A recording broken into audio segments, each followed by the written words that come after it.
7 प्रकार के सुख हैं संसार में। पहला सुख निरोगी काया, दूसरा सुख घर में माया, तीसरा सुख वचन सुत नारी, चौथा सुख पुत्र आज्ञाकारी, पंचम सुख घर को वासो, षष्टम सुख राज को पासो, सप्तम सुख हरि भजन करावे और अष्टम सुख मोक्ष गति पावे। 7 सुख तो संसार में जीते जी और 8वां सुख भगवान के धाम को, मोक्ष को प्राप्त कर लेना। लेकिन संसार के विधाता की, इस विधात्री की रचना वो ही जान सकता है। भगवान 7 ही सुख किसी एक को देते नहीं है।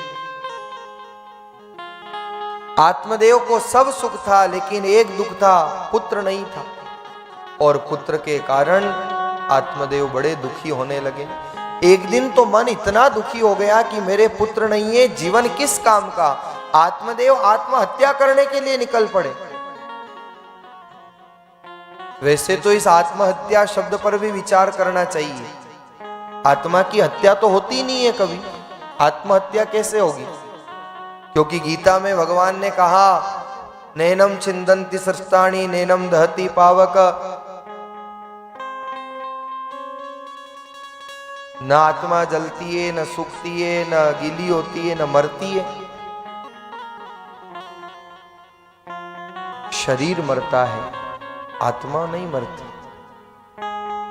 लेकिन आत्मदेव जब निकल पड़े तो रास्ते में संत मिल गए, और आत्मदेव बहुत अच्छे से जानते थे कि जो सामर्थ्य संसार में विधाता की लेखनी में नहीं है, वो सामर्थ्य संत के कृपा प्रसाद में है।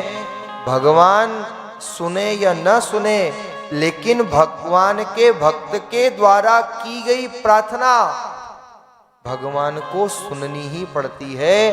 और रास्ते में जब संत मिले, आत्मदेव रुक गए, संतों के चरणों में प्रणाम किया, और आज संत चरणों को पकड़ करके बैठ गए। महाराज, मेरे जीवन में एक ही दुख है, बस इस दुख को दूर कर दो। क्योंकि आत्मदेव जानते थे कि भाग्य लिखे मिटे नहीं, लिखे विधाता लेख। अरे मिल जावे गुरु महर, तो लगे लेख पे मेघ। ये हमारे गंगापुर की आवाज है, लगे लेख पे मेघ। विधाता की लेखनी को भी परिवर्तित करने का सामर्थ्य है। एक बार एक काशी नगरी में एक सेठ रहा करते थे। उन सेठ के यहां भी सब प्रकार का धन धान्य का सुख था, लेकिन पुत्र नहीं था। और सेठ सेठानी दोनों बड़े दुखी रहते कि पुत्र नहीं है, पुत्र नहीं है। एक दिन नारद जी महाराज, गोस्वामी जी महाराज, तुलसीदास जी उसी काशी नगरी में जब रामचरितमानस लिख रहे थे, तब की ये सत्य घटना है। गोस्वामी जी महाराज निकल रहे थे और गोस्वामी जी महाराज के कदम रुक गए। सेठ जी के द्वार पर गोस्वामी जी चले गए। सेठ जी ने कहा कि सेवा पूजा की, और उसके बाद कहा कि भगवान से पूछना ना कि मेरे पुत्र कब होगा, मुझे पुत्र कब देंगे, मुझे पुत्र सुख चाहिए। गोस्वामी जी ने प्रार्थना की और भगवान ने अंदर मन में दर्शन देते हुए कहा कि तुलसीदास जी, जिस सेठ के लिए आप पूछ रहे हो, इसके तो 7 जन्म में भी पुत्र का योग नहीं है। और गोस्वामी जी ने दूसरे दिन आकर के सेठ जी को कह दिया कि महाराज माफ करना, लेकिन भगवान का तो आदेश हुआ है, आपके 7 जन्म में भी पुत्र का योग नहीं है। अब सेठ जी बहुत दुखी रहने लगे। एक दिन योग संयोग ऐसा बना, एक अलमस्त मोला महात्मा वहां से निकल रहे थे काशी नगरी में से होके, और आवाज लगाते जा रहे थे, कोई मुझे 1 रोटी देगा, उसे भगवान 2 बेटे देगा। कोई मुझे 1 रोटी देगा, उसे भगवान 2 बेटे देगा। उस सेठानी के कान में आवाज चली गई, और सेठानी के कान में आवाज गई तो दौड़ी दौड़ी गई और झट महात्मा को प्रसाद पवाया, लो भगवान प्रसाद पाओ। और महात्मा ने तृप्त होकर के प्रसाद पाया, क्योंकि जो तृप्ति अन्न से होती है, प्राणी मात्र, चाहे वो राजा हो, रंक हो, गरीब हो, अमीर हो, पशु हो, पक्षी हो, लेकिन अन्न ग्रहण करने के बाद जो तृप्ति होती है, वैसी तृप्ति किसी भी प्रकार से नहीं हो सकती। अन्न और जल ये जब प्राप्त होते हैं तो मन तृप्त हो जाता है। इसलिए तो अन्नदान का बड़ा महत्व बताया गया है, क्योंकि वो तृप्त आत्मा जब आशीर्वाद देती है तो आनंद हो जाता है। आज सेठानी ने कहा महात्मा जी प्रसाद पाओ, और जैसे ही प्रसाद पाया महात्मा तृप्त हो गए।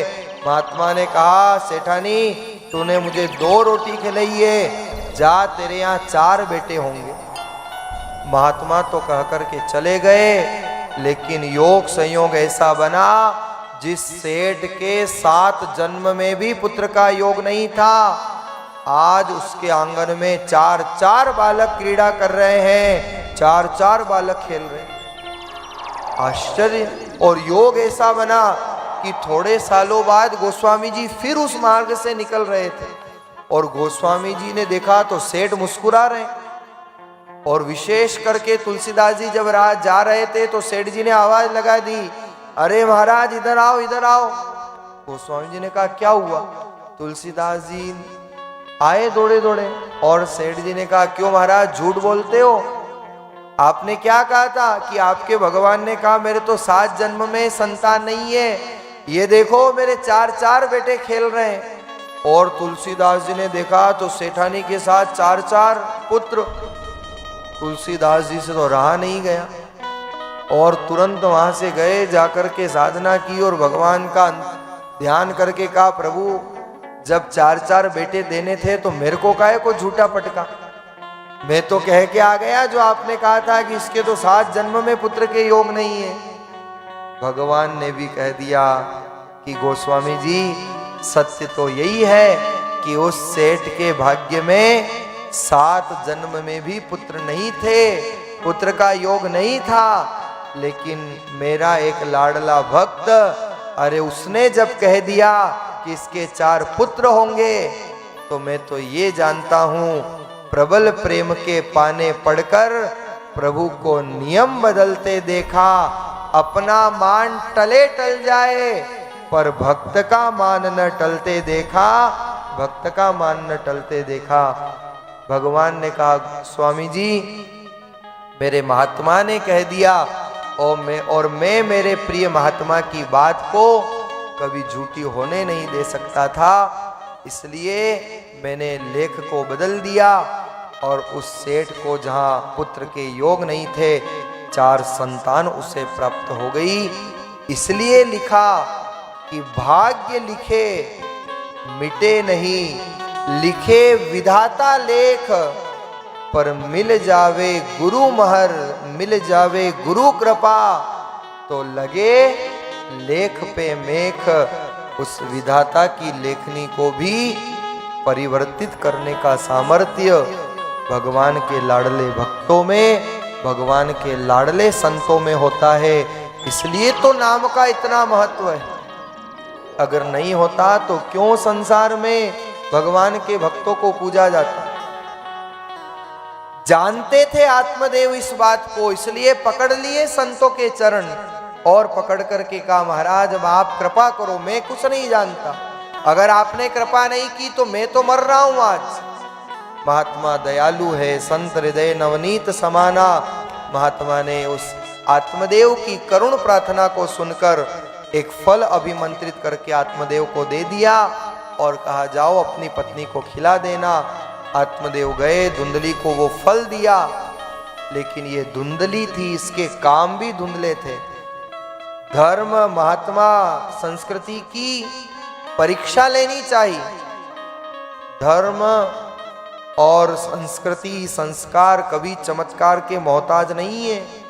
आज वर्तमान का युग चमत्कार को नमस्कार है, लेकिन वास्तविकता भक्ति में है। ये आंखों की चकाचौंध भक्ति नहीं है, वास्तविक भक्ति वो है जब करुणा जागृत हो, जब प्रभु के चरणों में हमारा प्रेम जागृत हो जाए, जब भगवान से हमारी लय लग जाए।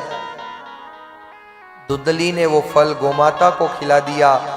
उसी की बहन जो गर्भवती थी उसको धन दे करके उससे संतान ले ली। और आत्मदेव तो गए थे भ्रमण करने, जब परदेश से लौटे तो कहा अपने बेटा हुआ है, बालक हुआ है।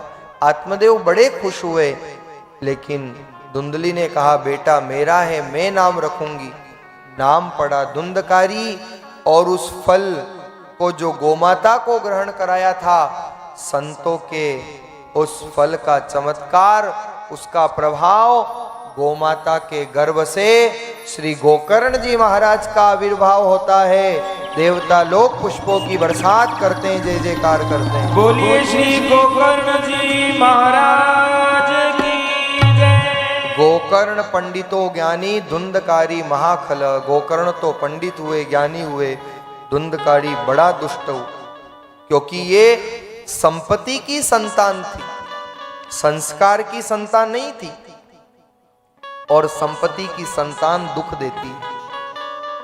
आज जैसे जैसे धुंधकारी बड़ा हुआ, माता पिता को ही कष्ट देने लगा, खून के आंसू रोने लगे। धुंधकारी के अत्याचार से आत्मदेव एक दिन बैठ करके रुदन करने लगते हैं कि प्रभु ऐसे पुत्र से देने से अच्छा था मैं पुत्र विहीन रह जाता। कई माता पिता ऐसे हैं जो सोचते हैं कि ऐसे पुत्र से होने से अच्छा था पुत्र का न होना। जब इस कलयुग में धुंधकारी की कमी नहीं है जो माता पिता को खून के आंसू रुलाते हैं। अस्तु एक दिन जब आत्मदेव बैठ के रो रहे थे, गोकर्ण जी ने देख लिया। गोकर्ण जी ने कहा ये क्या कर रहे हो पिताजी, आप रो क्यों रहे हो?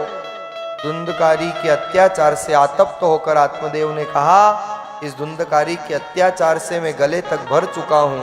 इतना अत्याचार धुंधकारी ने किया। गोकर्ण जी महाराज ने उस समय 2 श्लोक कहे जिसे गोकर्ण गीता के नाम से कहा गया, और ऐसा अद्भुत आत्म तत्व का चिंतन दिया। गोकर्ण जी महाराज ने आत्मदेव से कहा पिताजी, देहे अस्ति मांस रुधिरे अभिमतिं त्यज्य त्वं जायासुतादिषु सदा ममतां विमुञ्च। पश्यानिशं जगदिदं क्षणभङ्गनिष्ठं वैराग्यरागरसिको भवभक्तिनिष्ठः। धर्म भजस्व सततं त्यज लोकधर्मान् सेवस्व साधु पुरुषाञ्जहि काम तृष्णा। अन्यस्य दोष गुण चिंतनमाशु मुक्त्वा सेवा कथा रसमहो नितराम पिबत्वम्। 2 श्लोक में गोकर्ण जी महाराज ने आत्मदेव को आत्मज्ञान करा दिया और कहा कि अरे पिताजी, देहे अस्ति मांस रुधिरे अभिमतिम त्यज्यत्वम। ये शरीर तो देह, अस्ति मांस रुधिर हड्डी मांस और खून का बना हुआ एक पिंड है, क्यों इसमें आसक्त हो रहे हो? अपने शरीर की आसक्ति को छोड़ो और जाकर के भगवान का भजन करो, कल्याण उसी से होने वाला है।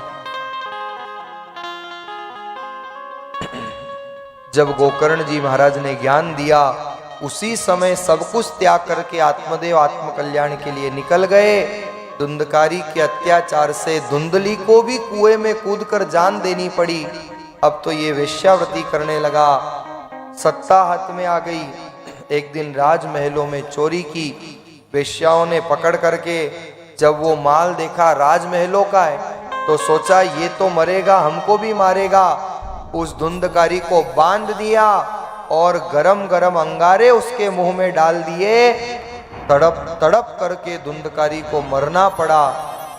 परिणाम ये हुआ कि धुंधकारी को ऐसी तड़पती हुई मौत मिली जिसके कारण से प्रेत बनना पड़ा, मुक्ति नहीं हुई। सुन लेना, किसे बनना पड़ता है? प्रेत। जिसकी भगवान से नहीं हो प्रीत उसे बनना पड़ता है प्रेत।